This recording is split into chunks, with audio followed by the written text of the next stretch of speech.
Bonjour à tous et bienvenue sur la chaîne. Aujourd'hui, on va s'arrêter à Orléans, la capitale du Loiret. Si la ville est connue pour la Loire et pour son patrimoine, elle est aussi marquée par des épisodes de violence urbaine, notamment lors des émeutes de 2023, mais aussi à d'autres périodes. Ces tensions se concentrent bien sûr dans des quartiers bien identifiés, souvent les quartiers prioritaires de la ville. Nous allons voir ça en chiffres. Aujourd'hui, l'agglomération d'Orléans compte environ 200 000 habitants, dont 38 400 jeunes de moins de 15 ans.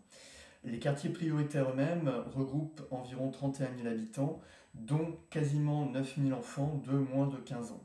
Ça signifie que près d'un quart de la jeunesse orléanaise vit dans un quartier prioritaire de la ville, dans un quartier sensible, et ce sont justement ces territoires qui concentrent la grande majorité des tensions. Orléans aujourd'hui compte environ 10 quartiers prioritaires de la ville, dont certains bien sûr sont plus problématiques que d'autres. C'est le cas notamment du quartier de la Source, le quartier le plus au sud, qui est le plus grand quartier prioritaire de la ville d'Orléans. 11 200 habitants, plus de 3 000 jeunes de moins de 15 ans. Il a été en 2023 l'un des principaux foyers d'émeutes, des incendies, des affrontements avec la police, des dégradations. Déjà dans les années précédentes, le quartier avait connu plusieurs flambées de violence. Ensuite, le deuxième quartier le plus problématique, c'est celui de l'Argonne. 7 400 habitants, dont plus de 2 000 jeunes. Là aussi, de nombreuses tensions. C'est un quartier qui est lui aussi très touché de manière habituelle par des confrontations avec la police. Mais en 2023, effectivement, il y a eu de très nombreuses émeutes. Et il est cité régulièrement dans l'actualité pour ça. Un autre quartier plus petit, mais qui concentre lui aussi des épisodes de violence, c'est celui de la Blossière.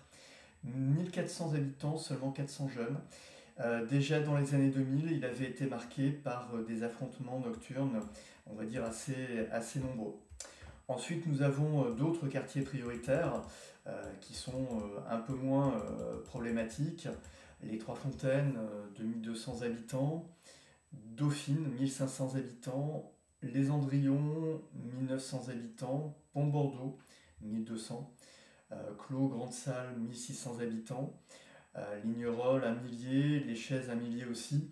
Donc ce sont des quartiers qui sont moins médiatisés, mais qui font quand même partie de l'ensemble des zones, entre guillemets, fragiles, des zones sensibles, où il y a une représentation importante de la population jeune. On peut le voir sur certains de ces quartiers, où en général on a plus d'un quart quand même de jeunes de moins de 15 ans. Donc ce sont des quartiers où la population est très jeune et où les affrontements avec la police sont assez récurrents.